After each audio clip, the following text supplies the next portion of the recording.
ఏండే aqua ఫ్యాక్టరీని subscribe చేసుకోండి, అలాగే లైక్ చేసి షేర్ చేసేసి కింద ఉన్న గంటను కొట్టడం మాత్రం మర్చిపోకుండా. హలో అండి, వెల్కమ్ టు ఆక్వా ఫ్యాక్టరీ.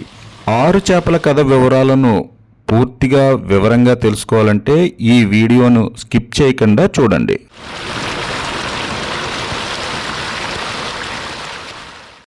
ప్రస్తుతం మనం ఈ వీడియోలో చేపల సాగులో ఏ రకమైన చేపలను పెంపకం చేస్తే లాభసాటిగా ఉంటుందో చూసేద్దామండి.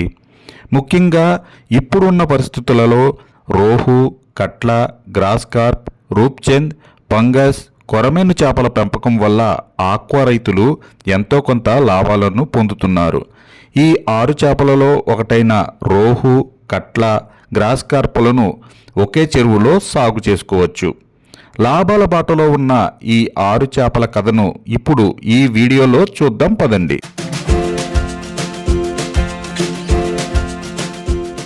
రోహు ఫిష్. దీనిని కొన్ని ప్రాంతాలలో రాగండి అని, రవ్వ అని, మరికొన్ని ప్రాంతాలలో శీలావతి చేప అని పిలుస్తారు.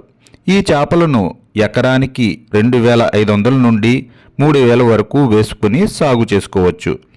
రోహు ఫిష్కు మేత కింద డిఓఆర్బి అంటే తౌడును, అలాగే కమర్షియల్ ఫీడ్ అయిన పిల్లెట్స్ను కూడా వేయవచ్చు. కట్లా ఫిష్. దీనిని బొచ్చ అని కూడా పిలుస్తారు.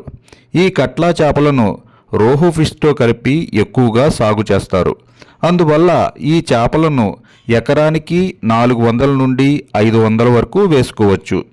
రోహు ఫిష్తో పోలిస్తే ఈ కట్లా ఫిష్ గ్రోత్ చాలా ఫాస్ట్గా ఉంటుంది. కట్లా ఫిష్ కూడా చాలామంది ఇష్టంగా తింటారు. కట్లా ఫిష్కు మేత కింద డిఓఆర్బి పిల్లెట్స్ వేసుకోవచ్చు. Grass carp fish. దీనిని గడ్డి చేప అని, గడ్డి మోసు అని కూడా పిలుస్తారు. ఈ గ్రాస్ కార్ప్ ఫిష్ను కొంతమంది సెపరేట్గా ఊరి చెరువులలో కూడా ఎక్కువగా వేసుకుంటారు.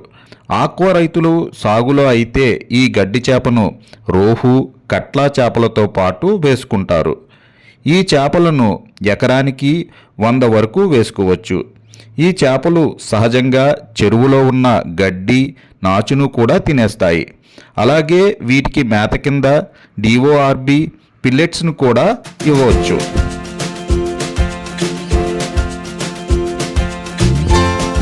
రూప్చంద్ ఫిష్. దీనిని రూప్ సందువా అని, నాటు సందువా అని కూడా పిలుస్తారు. ఈ చేపలు చూడడానికి కూడా చాలా ఆకర్షణీయంగా ఉంటాయి. ప్రస్తుతం రూప్చంద్ చేపలకు మంచి గిరాకీ ఉంది. అందువల్లే చాలామంది రైతులు ఈ చేపలను సాగు చేయడానికి ఇంట్రెస్ట్ చూపిస్తున్నారు.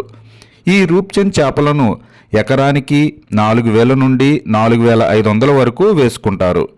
ఈ చేపలు పెరిగే కొద్దీ డివో ప్రాబ్లం రావడానికి అవకాశాలు ఉంటాయి. అందువల్ల ఎకరానికి ఒక ఏరియాటర్ను అందుబాటులో ఉంచుకోవడం మంచిది. దీనికి ఫీడ్ కింద నీటిలో తేలే ఫ్లోటింగ్ ప్లేట్స్ను ఇవ్వాలి.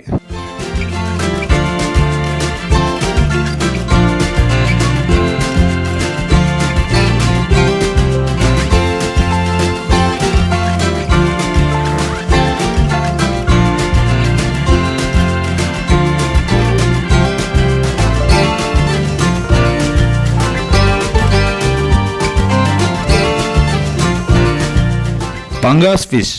దీనిని చాలామంది ప్రమాదకరమైన చేప అని అనుకుంటారు, కానీ ఇది ఒక అపోహ మాత్రమే.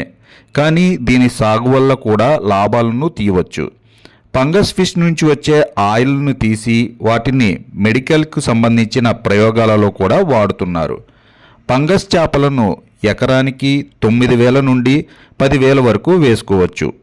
పంగస్ చేపలకు మేత కింద ఏమైనా తినేస్తాయి, కానీ వాటిని ఆరోగ్యకరంగా సాగు చేయాలంటే డిఓఆర్బి కలిపిన పిల్లెట్స్ను మేత కింద అందించాలి. పంగస్ పెంపకం అయితే కొంచెం చూసుకుని చేసుకోవాలి. మార్కెట్లలో వాటి రేట్లు నిలకడగా ఉండవు. ఒక్కోసారి తగ్గడం, పెరగడం లాంటివి ఉంటాయి.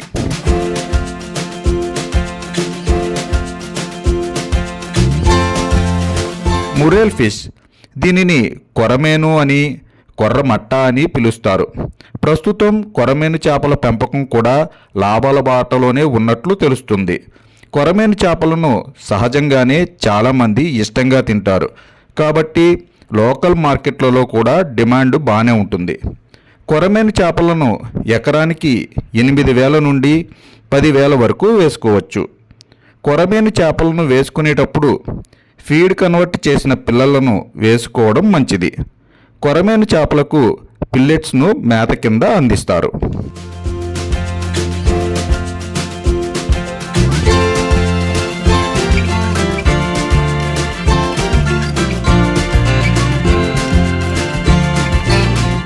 ఇవండి ఈ 6 చేపల కథ. మా ఛానల్కు అందిన ఆధారాలను బట్టే ఈ 6 చేపల వివరాలను మీకు అందించడం జరిగింది. ఇంకా వీటిలో ఏ విధమైన చేపలను ఎంపిక చేసుకుని సాగు చేసుకోవాలో రైతుల ఇష్టం. ఈ వీడియో కనుక మీకు నచ్చినట్లయితే లైక్ చేసి షేర్ చేయండి. అలాగే ఆక్వా ఫ్యాక్టరీ ఛానల్ను మొదటిసారి చూస్తున్నట్లయితే సబ్స్క్రైబ్ చేసుకోవడం మర్చిపోకండి. ఏండే ఆక్వా ఫ్యాక్టరీని సబ్స్క్రైబ్ చేసుకోండి. అలాగే లైక్ చేసి షేర్ చేసేసి కిందున్న గంటను కొట్టడం మాత్రం మర్చిపోకండి.